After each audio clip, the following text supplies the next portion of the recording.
यदा मृधे कौरव संजयानाम। महाभारत का युद्ध अंतिम छोर पर है। कुरुक्षेत्र के मैदान में बहुत सारे सब इधर उधर पड़े हुए हैं। कौरवों के 100 मृत्यु की सैया पर शयन कर चुके हैं। पांडव विजयी बने हैं। भीम ने दुर्योधन की जांग को तोड़ दिया है, उर्भंग कर दिया है। दुर्योधन अपनी अंतिम सांसें गिन रहा है। अश्वत्थामा वहां पर आता है, कहता है मित्र, आज तेरी दशा देखकर मुझे बहुत आघात महसूस हो रहा है, लेकिन मित्र मैं एक बात कहना चाहता हूँ। तूने एक बार मेरे पर भरोसा करके मुझे सेनापति बना दिया होता ना, तो आज का ये दिन तुझे देखना न पड़ता। आज पांडवों के सिर धड़ से अलग होते और तुम राजा होते। दुर्योधन कहने लगा, बीती हुई बात न कर अश्वत्थामा, अभी कुछ कर सकता हो तो कह। मेरे मन में दुख है ना, तो एक ही बात का दुख है कि मेरे 100 भाई थे और 100 के 100 मर गए, और पांडवों के 5 भाई थे और 5 के 5 जीवित हैं।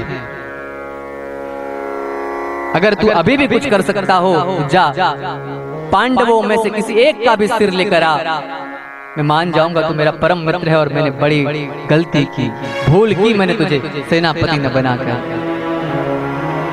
अश्वत्थामा काकोल लुक न्याय से जाता है, लेकिन मेरे भगवान कृष्ण है ना, उनकी चाल बड़ी टेढ़ी है। वो 3 जगह से टेढ़े हैं मेरे श्याम। विजय की रात्रि थी। भगवान कहते हैं आनंद और उत्सव होना चाहिए।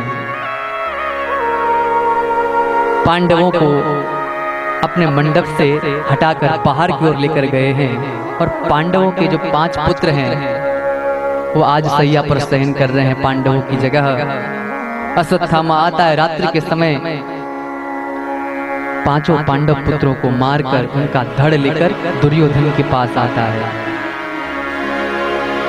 दुर्योधन उन खोपड़ियों को पकड़ता है, जैसे ही पकड़ता है खोपड़ी फट से फूट जाती है। दुर्योधन को पता चल जाता है ये पांडवों के सिर नहीं है, ये तो पांडवों के पुत्रों के सिर है। वो दुखी हो जाता है, कहता है हमारे कुल में तर्पण करने वाला, श्राद्ध करने वाला कोई था तो ये पांडवों के 5 पुत्र ही थे। तूने तो उनको भी मार दिया। इतना कहकर वो भी अपने प्राणों को त्याग देता है। अश्वत्थामा समझ जाता है कि मेरे ऊपर अब आपत्ति विपत्तियों का प्रहार होने वाला है। कृष्ण मुझे छोड़ेगा नहीं, अर्जुन मुझे छोड़ेगा नहीं। और उधर वापस आए हैं द्रौपदी, पांडव, कृष्ण। जैसे ही प्रवेश करते हैं सेनागार में, क्या देखते हैं कि 5 पांडव पुत्र मरे हुए पड़े हैं, सिर नहीं है। माता शिशूनाम, जैसे एक माता देखती है द्रौपदी कि मेरे 5 पुत्रों के सिर धड़ से अलग हो गए हैं, दुखी हो जाती है, रोने लगती है, आक्रंदन करने लगती है। अर्जुन तुरंत कहता है पांचाली, है द्रौपदी तू चिंता न कर, मैं प्रतिज्ञा लेता हूँ कि जिस किसी भी दुष्ट ने, आतताई ने तेरे पुत्रों को मारा है उसे मृत्यु के घाट उतार कर मैं आऊंगा। ये मेरी प्रतिज्ञा है। भीम भी जो है बड़े बड़े सांसें लेकर मारने के लिए तैयार होता है। अर्जुन भगवान श्री कृष्ण को पुकारता है। भगवान श्री कृष्ण रथ को लेकर आ जाते हैं। अर्जुन जो है आरूढ़ होकर अश्वत्थामा के पीछे पीछे अपने रथ को भगाते हैं। अश्वत्थामा को पता चलता है, वो भी भागने लगता है। आगे आगे अश्वत्थामा, पीछे पीछे अर्जुन।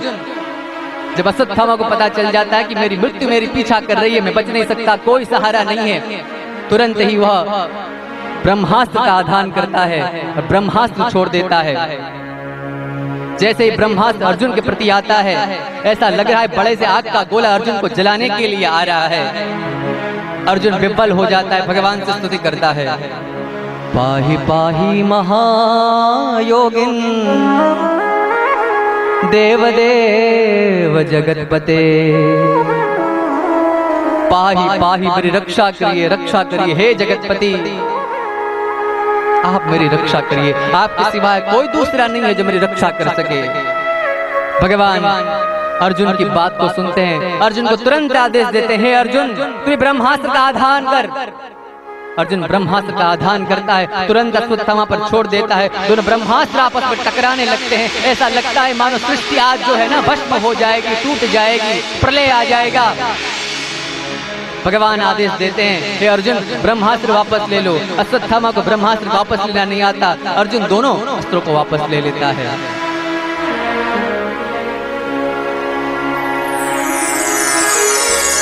अश्वत्थामा को रथ के पीछे घसीटते हुए अपने पांडवों के भाई जो थे उनके पास लेकर जाता है अर्जुन।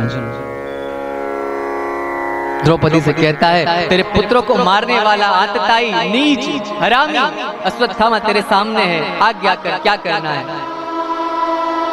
भीम गदा लेकर मारने के लिए तैयार हो जाता है। उसी समय एक माँ का विशाल हृदय देखो, आकाश की भी जितनी सीमा नहीं होती, जितना बड़ा सागर नहीं होता, उससे तो बड़ा हृदय होता है एक माँ का। माँ कहती है, मेरे तो तुम 5 पति हो, मेरे 5 पुत्र नहीं हुए तो क्या बात है, मेरे 5 पति तो हो। लेकिन अश्वत्थामा की माता जो है ना कृपी, उनके पास तो कोई सहारा नहीं है, कोई अवलंबन नहीं है जिसके सहारे वो जीवन यापन कर सके। जब उनके द्रोणाचार्य पति युद्ध में वीर गति को प्राप्त हुए, उसके पश्चात वो सती होने जा रही थी, लेकिन केवल और केवल अश्वत्थामा के मुख को देखकर वो रुक गई। इसे न मारो, इसे न मारो। द्रौपदी माता देखो, माँ का हृदय कितना विशाल हो सकता है।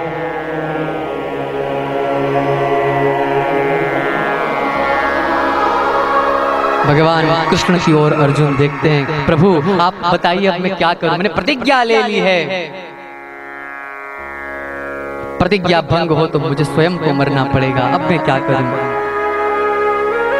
भगवान बहुत सुंदर बात कहते हैं, आतताई कोई भी हो उसे मार देना चाहिए, और ब्राह्मण ने कैसा भी कर्म किया हो उसे मारना नहीं चाहिए। आतताई वधारण, आतताई की कोई जाति नहीं होती, आतंकवाद की कोई जाति नहीं होती, उसे तो मार देना चाहिए, मृत्यु के घाट उतार देना चाहिए। लेकिन ब्राह्मण ने कितना भी नीच कर्म किया हो, ब्राह्मण को छोड़ देना चाहिए। मेरे कृष्ण टेढ़े हैं, टेढ़ी बात करते हैं। शास्त्रों में कहा, आज्ञा भंगम नरेंद्राणाम, राजा की आज्ञा भंग हो तो राजा की मृत्यु ही है। वो आज्ञा भंग होना मृत्यु के बराबर है। और ब्राह्मणों का अपमान किया जाए वही ब्राह्मण के लिए मृत्यु के बराबर है। और स्त्री को ना बिना मारे भी मार देना हो ना तो पृथक सैया कर देनी चाहिए। पति पत्नी साथ में शयन करते हो, पत्नी को अलग से शयन करने के लिए दिया जाए, उस दिन समझ लेना चाहिए कि उस नारी की मृत्यु हो गई है। मृत्यु दंड के बराबर वो दंड होता है पृथक सैया नारी के लिए। आज्ञा का भंग करना राजा के लिए और अपमान करना ब्राह्मण के लिए मृत्यु के बराबर होता है। उसका जो तेज है, उसकी जो मणि है, उसको निकाल लिया जाता है, सिर मुड़वा दिया जाता है और अश्वत्थामा को छोड़ देते हैं। लेकिन दुष्टों का जो स्वभाव है ना महाराज, जो बदलता नहीं है। दुष्ट अपना स्वभाव त्याग नहीं करता। उसने ब्रह्मास्त्र उत्तरा के गर्भ में छोड़ दिया है।